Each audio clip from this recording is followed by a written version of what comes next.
Eu tenho a alegria de saudar a você que nesta noite, na sua casa, no seu escritório ou em outro lugar qualquer, está acompanhando este momento especial de adoração ao nosso Deus. Seja muito bem-vindo, seja muito bem-vinda, você, sua família, seus amigos. E para começarmos este momento louvando ao nome de Deus, eu quero convidar você a cantar o hino Sou Feliz com Jesus. Este é um belo hino que fala da nossa esperança, da nossa segurança em Cristo Jesus, e ele está no Inário Adventista número 230. Será projetado agora aqui na tela do seu computador, na tela da sua televisão, e eu quero convidar você e todos aqueles que estão junto com você a cantarmos juntos agora as palavras deste hino.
Sabe que muitas vezes é difícil nós estarmos felizes.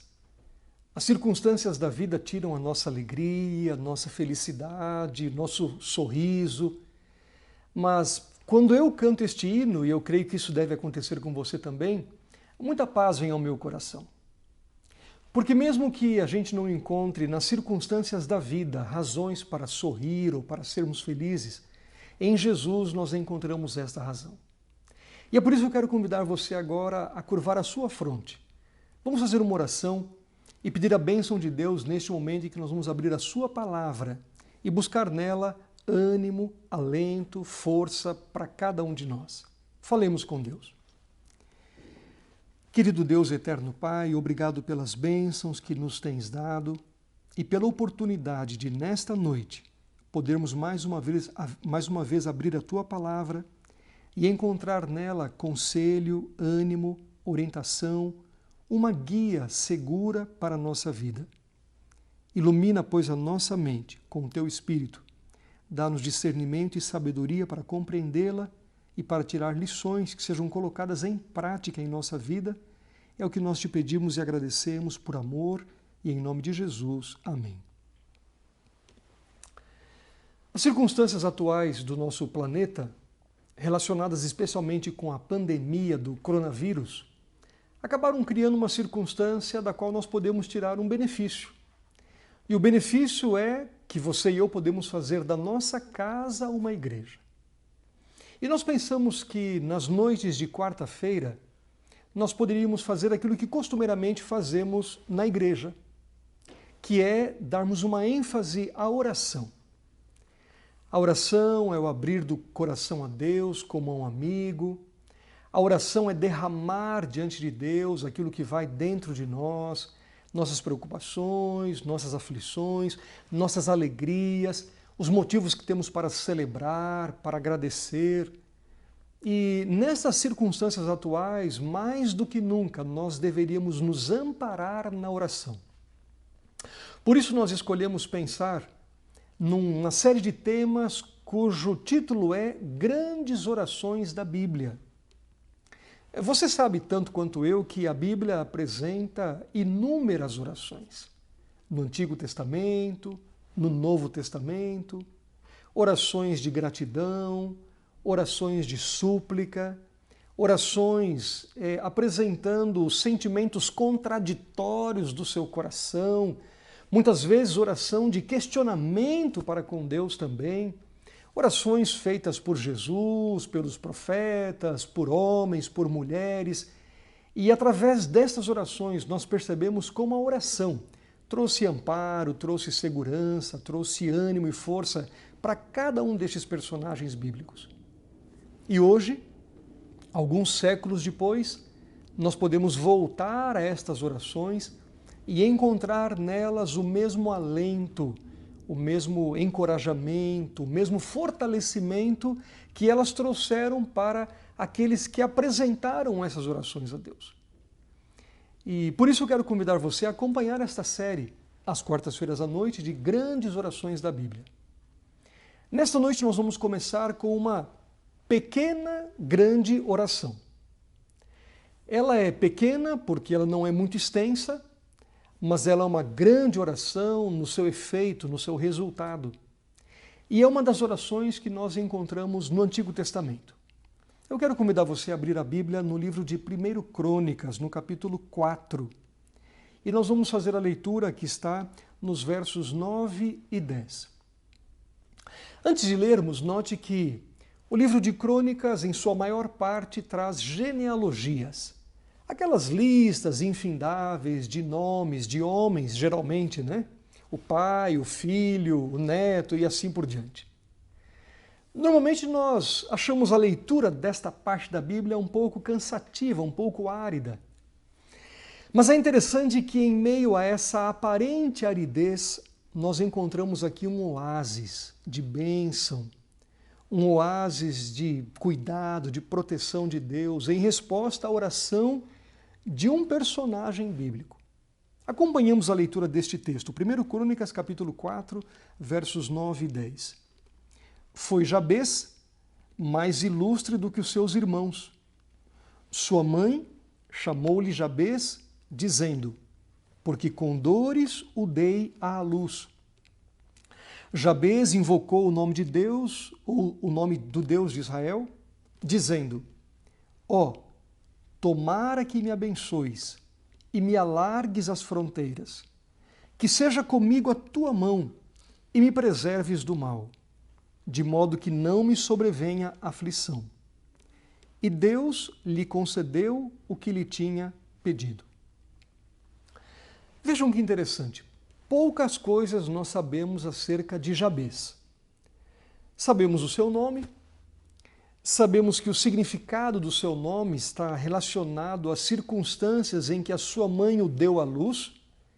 Ela mesmo disse que escolheu este nome porque com dores havia dado luz a Jabez. A gente não sabe se essas dores foram dores do parto. Provavelmente não, porque ela já tinha outros filhos. Então, isto é algo mais que nós sabemos acerca de Jabez também, que ele tinha alguns irmãos, né? Então, esta mulher já tinha outros filhos e talvez estava até acostumada a dar à luz. Mas talvez as circunstâncias emocionais, seus sofrimentos, suas preocupações, criaram circunstâncias difíceis por ocasião do parto de Jabez. Bom, mesmo não sabendo exatamente quais foram as circunstâncias do nascimento deste grande homem, o fato é que ele recebeu um nome que fazia alusão às dores e aos sofrimentos de sua mãe, quando ela o deu à luz. Então, notem, sabemos o seu nome, sabemos que ele nasceu em circunstâncias difíceis, sabemos o significado do seu nome, sabemos que ele tinha outros irmãos e sabemos que ele fez uma oração. Será que ele fez esta oração apenas uma vez na vida? Ou será que ele usou esta oração e a repetiu muitas vezes até que tivesse a certeza de que Deus responderia a sua oração? Não sabemos também.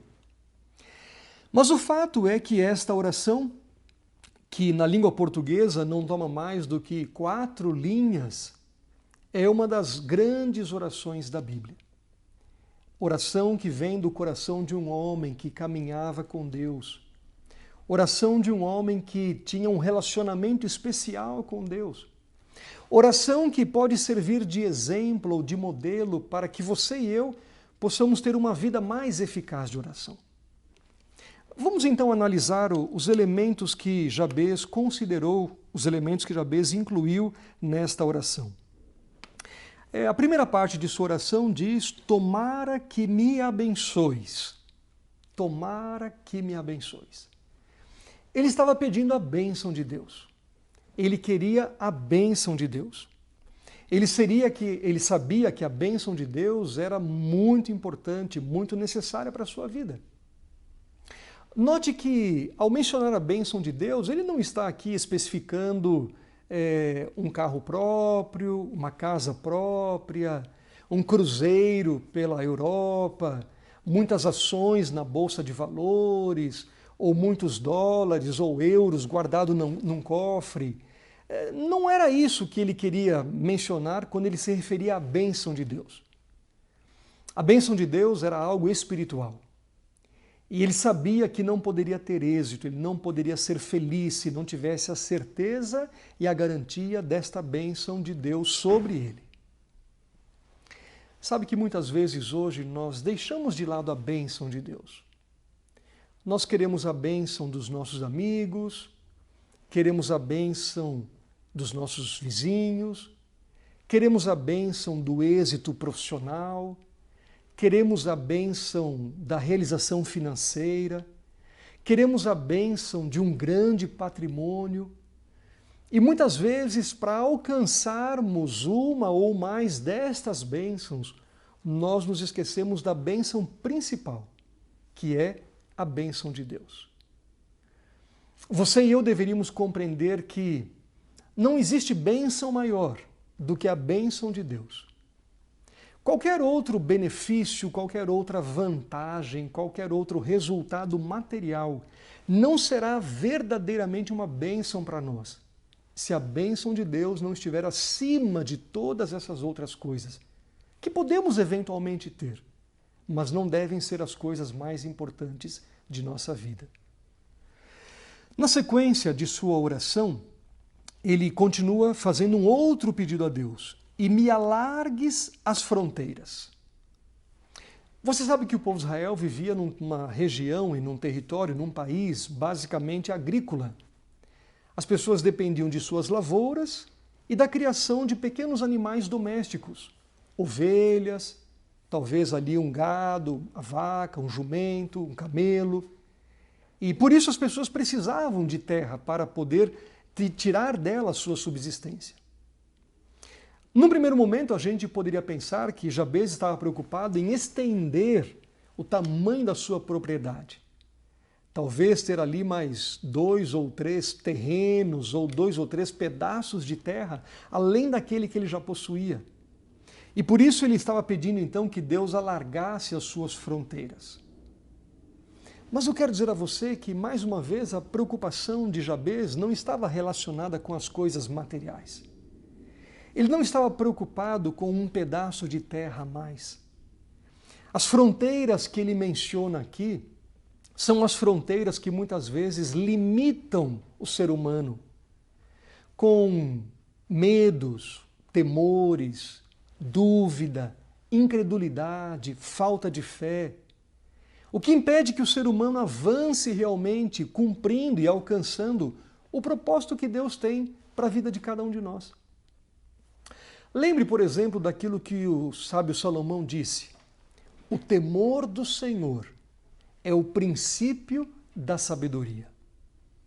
Note que aqui está uma orientação de Deus que pode alargar as nossas fronteiras. Quando você procura cultivar o temor do Senhor na sua vida, quando você procura conhecer o temor do Senhor, isso vai alargar as suas fronteiras. Você terá sabedoria, você terá discernimento, você terá a unção do Espírito Santo.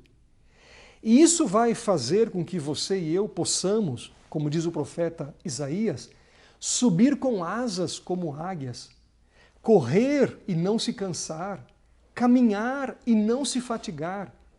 Porque as fronteiras da nossa sabedoria, as fronteiras da nossa mente foram alargadas por causa do temor do Senhor. Este é apenas um exemplo. Mas Deus quer que as suas fronteiras sejam alargadas. O próprio Jesus disse: eu vim para que tenham vida, e vida em abundância.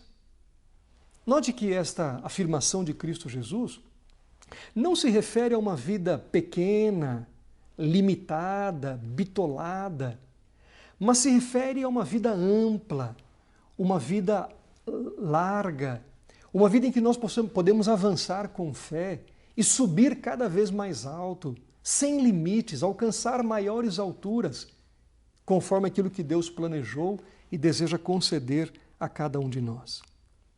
Mas ele prossegue ainda na sua oração. Depois de pedir a bênção de Deus, depois de pedir que Deus alargasse as suas fronteiras, ele continua dizendo: que seja comigo a tua mão. Que seja comigo a tua mão. Aqui está um convite para que você e eu pensemos na mão de Deus. Quantas vezes você e eu já sentimos a mão de um amigo, talvez a mão do nosso pai, a mão da nossa mãe, a mão de um amigo, de um companheiro de verdade, colocada sobre o nosso ombro, num momento de tristeza e de aflição? Talvez um abraço carinhoso que nos trouxe encorajamento, nos trouxe ânimo. A importância da mão. É difícil nós exagerarmos ou é difícil nós destacarmos o que uma mão pode fazer, uma mão ajudadora. E assim é a mão de Deus. Agora note, a mão de Deus, ou nós podemos nos relacionar com a mão de Deus de algumas maneiras diferentes. A mão de Deus, por exemplo, pode pesar sobre nós. E esta é uma expressão bíblica que declara o juízo ou o desfavor, o desagrado de Deus. Agora, a mão de Deus pode ser colocada sobre nós também. A mão de Deus pode estar embaixo de nós. Nós podemos estar guardados sobre a mão de Deus ou na mão de Deus. E aí cabe a mim e a você de que forma nós vamos nos relacionar com a poderosa mão de Deus. Quando você e eu escolhemos viver de acordo com a vontade de Deus, então a mão de Deus está ao nosso redor. A mão de Deus está conosco. Nós estamos guardados e protegidos nas mãos de Deus. Agora, se porventura você e eu escolhemos um caminho diferente daquele caminho que Deus planejou para nós, a mão de Deus pode pesar sobre nós. Não para destruir, não para trazer medo, mas até mesmo como um convite de amor para resgatar, para restaurar, para trazer de volta aquele que eventualmente se desviou dos caminhos de Deus. E por isso Jabez pede que seja comigo a tua mão. Ele não queria prosseguir, ele não queria avançar, ele não queria ir além, sem ter a certeza de que a mão de Deus estaria com ele, ao lado dele, junto dele, abrindo os caminhos, colocando de lado as dificuldades, tirando os problemas e tornando o caminho da vida dele mais plano, mais tranquilo, porque a mão de Deus estava com ele. O próximo pedido desta oração, que me preserves do mal, de modo que não me sobrevenha a aflição. Note que esta oração e esta súplica de Jabez é semelhante àquela que Jesus apresentou na oração do Pai Nosso. Ali Jesus disse, livra-nos do mal. Jesus sabia como essa oração seria importante para nós. E Jabez, muitos séculos antes de Cristo Jesus, reconheceu a necessidade de pedir que o Senhor o livrasse do mal. Nós estamos agora vivendo uma circunstância em que o mal está trazendo medo, preocupação, angústia para as pessoas. Alguns estão perdendo seus entes queridos por causa de uma enfermidade, outros estão com seus entes queridos no hospital, outros ainda estão preocupados com os seus negócios, com a sua condição de trabalho, com a sua condição financeira. A economia de todo o planeta, a economia de todos os países está numa situação tremendamente delicada. E seria muito oportuno, seria muito importante que a nossa oração nestas circunstâncias, neste tempo, também incluísse este pedido de Jabez. Senhor, que a tua mão seja comigo, que me preserves do mal, de modo que não me sobrevenha a aflição. Jabez sabia que a sua única segurança não estava nos recursos deste mundo. Infelizmente, os acontecimentos recentes levaram muitas pessoas a perderem seus tesouros. Economias, às vezes, de uma vida toda, guardadas em aplicações, em investimentos, acabaram se evaporando de uma hora para outra, com a queda nas bolsas de valores, por exemplo. Por isso, Cristo Jesus diz a mim e a você, guarde o seu tesouro ali no céu. Confie naquilo que Deus tem preparado para você. Coloque o seu coração não nas coisas desta vida. É lógico que isso não significa que o cristão estará automaticamente livre dos sofrimentos e das aflições desta vida. Mas como o nosso coração, orientado por Deus, por Jesus Cristo, está nas coisas do céu, mesmo que nós passemos por algum sofrimento, mesmo que nós tenhamos que passar por alguma perda nessa vida, nós não vamos nos desesperar. Porque a nossa verdadeira esperança, a nossa verdadeira paz, a nossa verdadeira segurança, o nosso verdadeiro tesouro, não está nas coisas desta terra, mas está naquilo que Deus tem preparado para cada um daqueles que o amam. Bem, mas nós não poderíamos terminar a consideração nesta noite sem voltarmos ao final deste verso, onde a Bíblia fala agora da ação de Deus em resposta ao pedido de Jabez. E a palavra de Deus, então, no verso 10, como nós já lemos, de uma forma bastante simples, objetiva e direta, diz: Deus lhe concedeu o que lhe tinha pedido. Sabe que muitas vezes eu fiquei pensando sobre este verso. Porque muitas vezes eu orei e aparentemente a resposta à minha oração não veio de forma tão rápida quanto eu gostaria ou quanto eu esperava que iria acontecer. E eu muitas vezes já me admirei da rapidez com que Deus respondeu à oração de Jabez. Aparentemente ele não precisou lutar com Deus em oração. Aparentemente ele não precisou esperar que esta resposta viesse em algum tempo posterior. Aparentemente ele não precisou nem mesmo repetir esta oração muitas vezes, como você e eu fazemos, intercedendo com Deus, lutando com Deus, buscando que Deus responda a nossa súplica. Aparentemente ele fez a oração e imediatamente a resposta de Deus foi dada. Por que Deus respondeu esta oração de forma tão rápida? E algumas vezes, aparentemente, as respostas das nossas orações tardam e demoram. Uma das razões, creio eu, é porque esta oração não foi egoísta. Ele não pediu por riqueza, ele não pediu por fama, ele não pediu por prosperidade, ele não pediu por bens materiais, mas ele pediu aquilo que poderia colocá-lo em íntima e perfeita harmonia com a vontade de Deus. Porque a vontade de Deus para cada um dos seus filhos é justamente essa. O que é que Deus quer para mim e para você? Deus quer justamente isso. Deus quer nos abençoar. Deus quer alargar as nossas fronteiras. Deus quer que a mão dele esteja conosco. Deus quer preservar-nos do mal. Deus quer que a aflição fique longe de cada um dos seus filhos. Isto é tudo que Deus quer para nós. Então, Jabez conseguiu desenvolver uma comunhão, um companheirismo, uma intimidade tão grande com Deus, que ele aprendeu a pedir justamente aquilo que Deus estava disposto a dar e desejoso de conceder. Por isso não houve demora na resposta a esta oração. Por isso Deus concedeu imediatamente aquilo que fazia parte da súplica e da oração de que Jabez apresentou a Deus.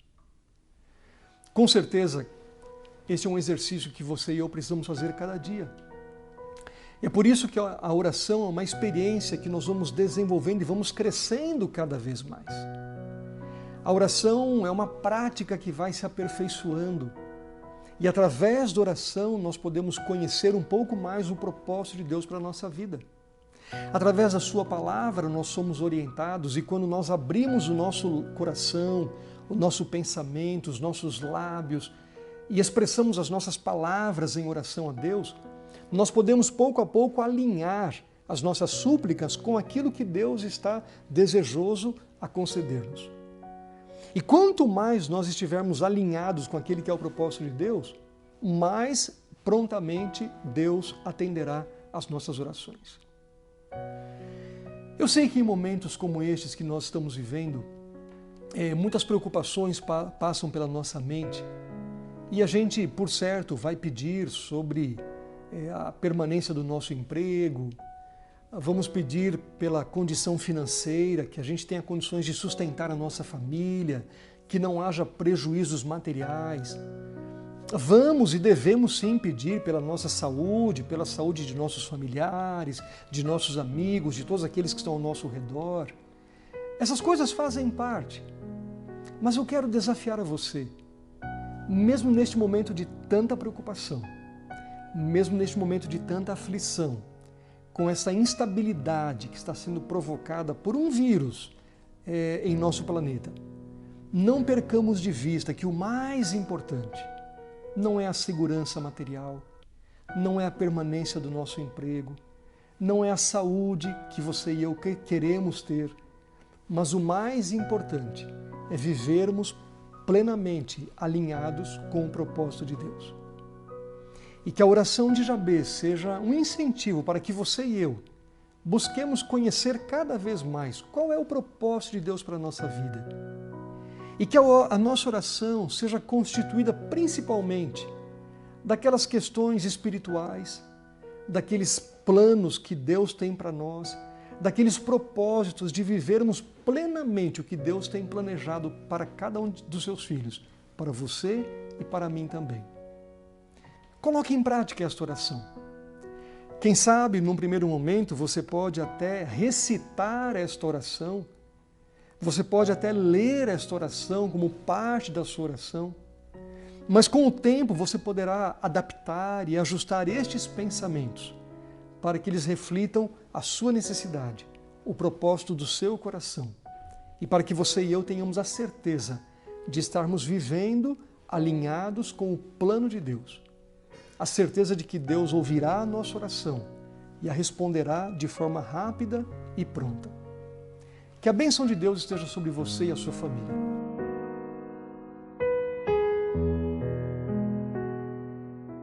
Eu quero convidar você, como está, a mais uma vez elevarmos o nosso pensamento numa oração ao nosso Deus. Oremos. Querido Deus e eterno Pai, nós te agradecemos, Senhor, pela oportunidade que nos dás, onde estamos, de abrirmos a Tua Palavra e de meditarmos nas grandes orações de homens e mulheres do período bíblico. Que ao meditarmos nas grandes orações da Bíblia, possamos aperfeiçoar cada vez mais a nossa comunhão contigo. A nossa oração nesta noite é: ensina-nos a orar. E que ao desenvolvermos e colocarmos em prática a oração, possamos aprender a orar cada dia melhor. Que a nossa oração não seja egoísta, que a nossa oração não seja centralizada apenas em nossas necessidades momentâneas, materiais, passageiras, mas que possamos compreender o pleno propósito de Deus para a nossa vida. E como Jabez, que a nossa oração esteja alinhada perfeitamente com o propósito de Deus. E assim, que tenhamos a alegria de ver a resposta pronta de Deus às nossas súplicas. Que possamos viver cada dia em maior harmonia com o nosso Pai que está no céu e preparar-nos para um dia estarmos com Ele por toda a eternidade. Fica, pois, com cada um de nós e que a Tua bênção nos acompanhe hoje e sempre, em nome de Jesus. Amém. Antes de nos despedirmos, eu quero convidar você a ter ainda um momento de oração. Reúna as pessoas que estão junto com você, aí na sua sala, no seu quarto, no seu escritório, onde você estiver. Compartilhem seus pedidos, suas necessidades. Afinal de contas, você e eu temos hoje a oportunidade de fazer da nossa casa uma igreja. Aproveite hoje essa oportunidade. E depois de ouvir os pedidos e agradecimentos que forem apresentados, ajoelhem-se mais uma vez, falem com Deus mais uma vez, peçam a bênção de Deus sobre a sua casa, sobre a sua família nesta noite e para todo sempre. E lembre-se, aproveitemos todos a oportunidade que Deus está nos concedendo de fazermos da nossa casa uma igreja, um lugar de adoração. Que a bênção de Deus esteja sobre você e a sua família, é o que eu desejo para todos vocês.